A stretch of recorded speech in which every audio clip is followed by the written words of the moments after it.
Welcome back to Cure for the Common Game. Today we're going to take a break from C18 for a couple decks actually, and do a partner pair from Battle Bond, Sylvia and Khorvath. This is a lot like building two different decks, two different 50-card decks, and shuffling them together, but it does lead itself to the to what we call the Boros problem, which is I play dudes, I turn them sideways. That's what I do. But I don't know. Sometimes that's just what you want to do, But they partner with each other specifically. I love the partner mechanic, the fixed partner with another card.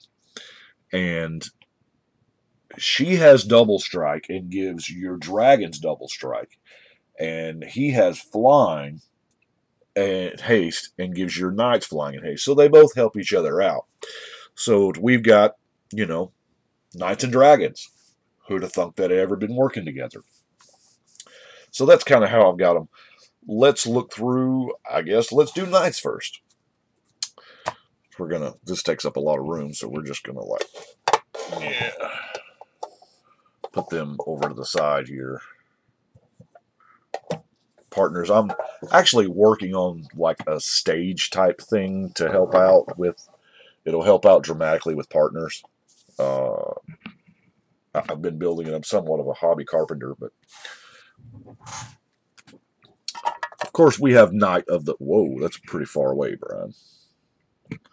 We have Knight of the Metal Grain. Pretty decent, too. Hey, guess what? Varchild's a Knight. I'm going to play with her and get some Survivor tokens. It's the... Venelish Marshal, of course, giving your team. I like that. It doesn't say knights, it didn't say humans, so it helps your dragons too. Get +1. Knight of Glory. True Fire Paladin. Leonin Sky Hunter. Knights that fly are pretty rare, although it's not like we're susceptible to flyers in this particular deck because, we got dragons. Red's got a few Vampire Knights, and I kind of like this 1-drop, It's got, overcosted fire breathing, but that's fine.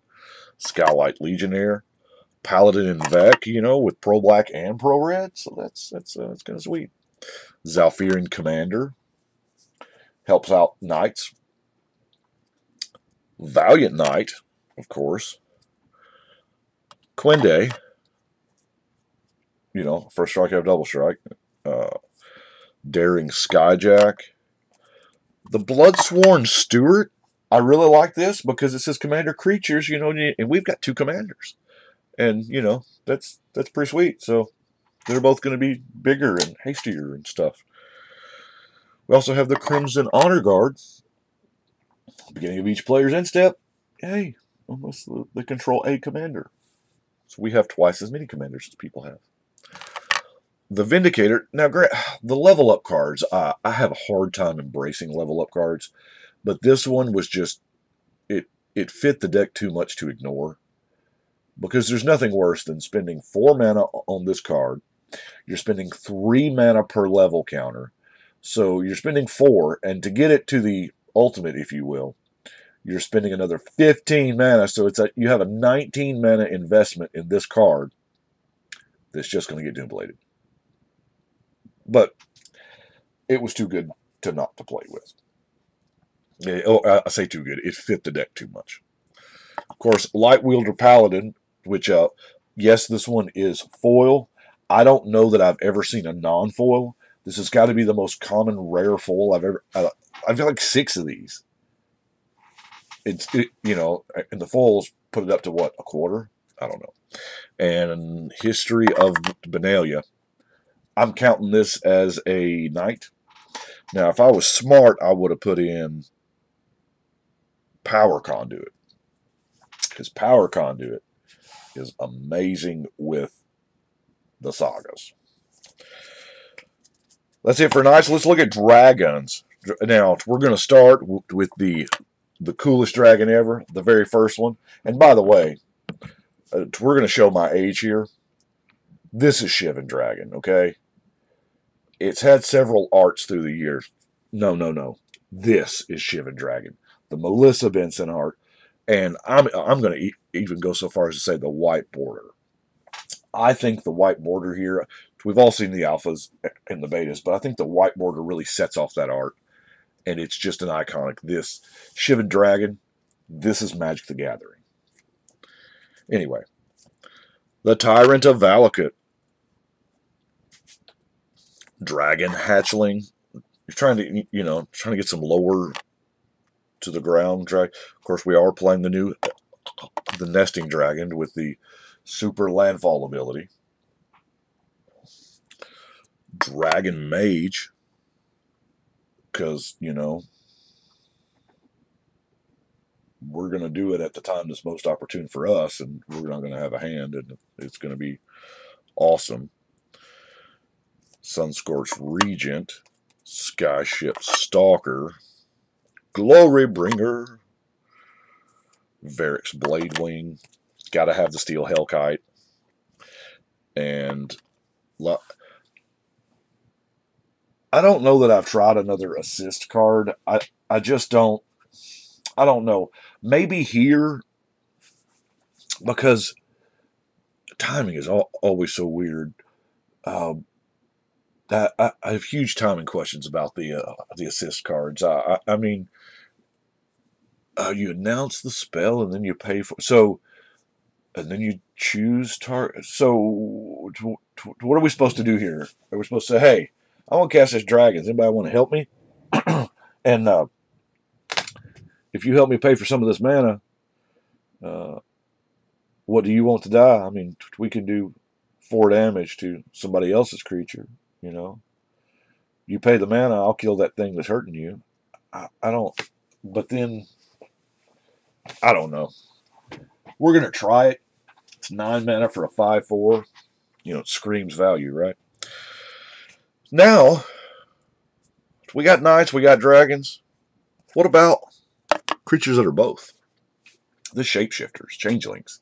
Tarn Mauler is probably one of the better ones, obviously. But he's a knight and a dragon, so he's going to fly, and he's going to get double strike, and he's going to have haste, and he gets bigger when So, I've only got 4. I've got the Tarn Mauler, the Aven Changeling, Warspike, and the Sentinel. So, they're just there to reap the benefits of both commanders. They're not really going to, contribute to the collective at all. Let's look at some mana fixing. Of course, we've got our Soul Ring. Hopefully, we do Soul Ring into Diamond on turn 1. One of the 2 diamonds, because that would be sweet. And then, of course, we have Spectral Searchlight, Boros Cluestone, Key Rune, Signet, Prismatic Lens. Sunglasses of Urza I have in there for mana fixing simply because that's what it does. It fixes your mana. Now, granted, it's 3 mana, and, it doesn't really impact the board, but it kind of does. Because all your white mana are pretty much duals. So, that's pretty neat. It looks like we're getting guild gates back when Ravnica comes back. We're getting shocks and guilds, so. In our other artifact, we've got Endless Atlas, because Boros does have a card draw problem, and we're going to have, more than 3 plains or 3 mountains, so Endless Atlas is going to draw us a card.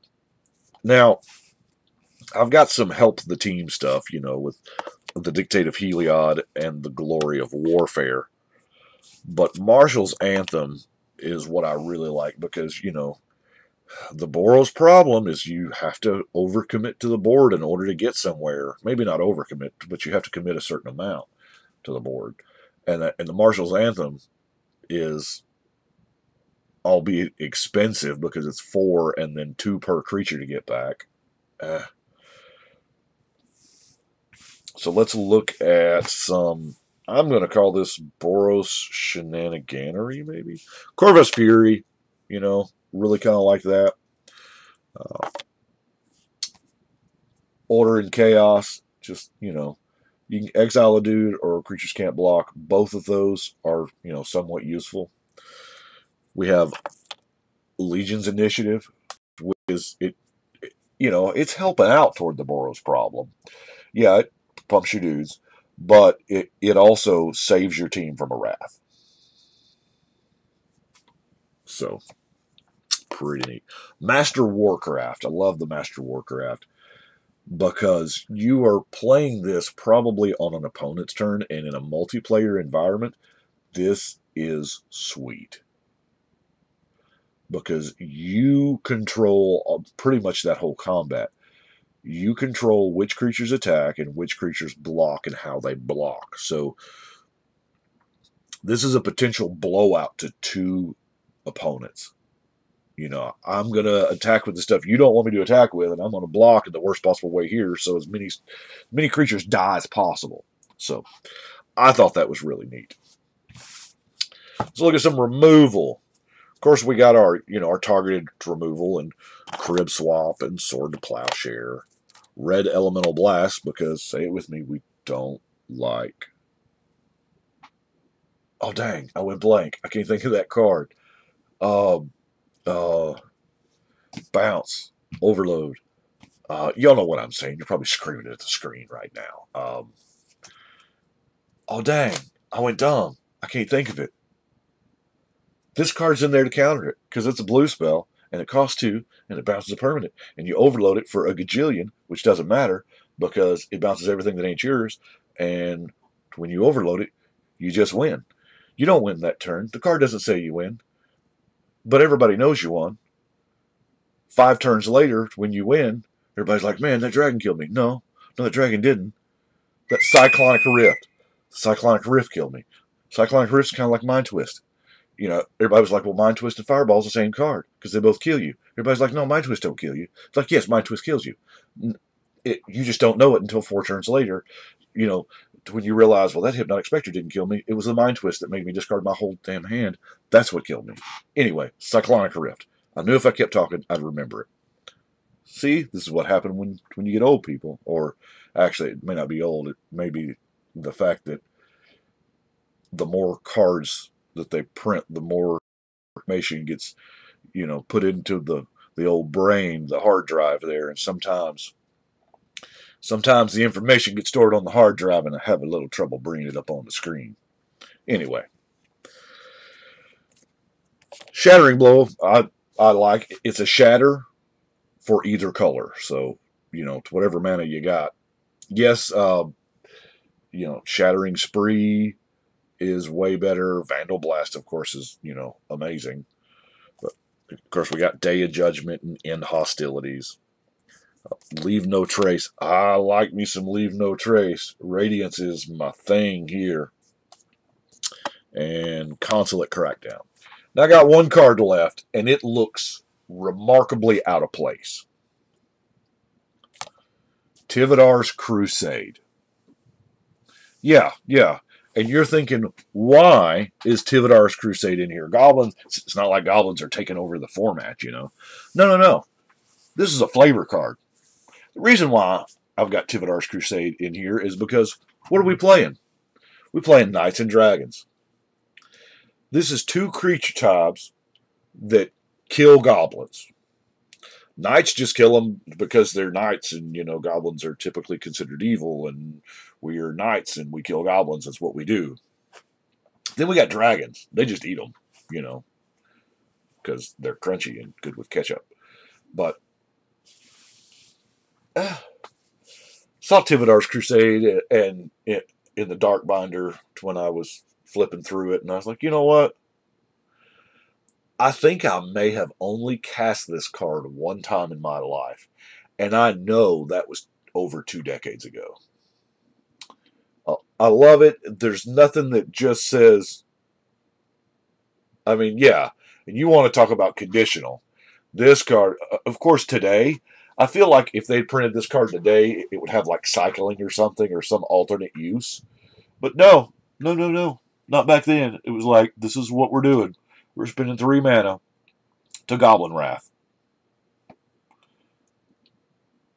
Well, that's what I have got for the Sylvia and Khorvath. I do appreciate y'all watching. I know this is a break from... I'm not done with C18. I think I've got... What have I got? 4 left? 5 left? Something? Now, some of these are going to take a while because Lord Windgrace, I have a very specific vision for it, and I wanna get there. Every time I think I'm a few cards away, I think of a few more cards and I add to the list. So, but I've got, what have I got here? Windgrace, Gyrus, Thantis, and Taunos. I'll have left to do.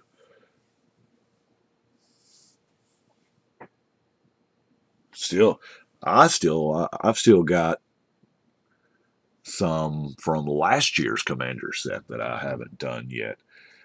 You know, I've still got, yeah, a bunch. But anyway, that's what I've got for this one. I'm just rambling at this point. Appreciate y'all watching. Y'all let me know what you think. Hey, by the way, the next deck is also non-C18. But right now, I think we're going to shuffle and cut.